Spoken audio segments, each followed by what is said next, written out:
నేను మీ అందరి విషయంలో నేను చాలా సంతోషపడేది ఏంటంటే, మీ అందరి తండ్రులు, పెద్దవాళ్ళుగా ఉన్న తండ్రులు కానీ, తాతలు కానీ, వాళ్ళ తాతలు కానీ, ఇలా ఇక్కడ కూర్చున్న మీలో ఎక్కువ మంది వెనక ఒక 2, 3 తరాల వెనకకి వెళ్ళిపోతే, వాళ్ళ జీవితాలు వేరు. మీరు ఇక్కడ కూర్చున్న మీ జీవితాలు వేరు.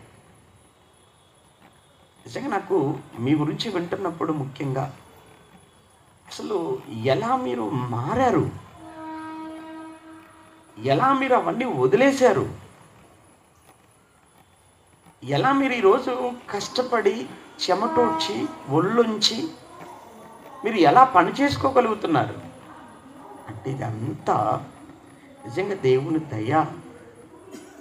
క్రీస్తు యొక్క మాటలు మిమ్మల్ని ఇంత మార్చాయా అని చాలా ఆశ్చర్యం వేస్తుంది.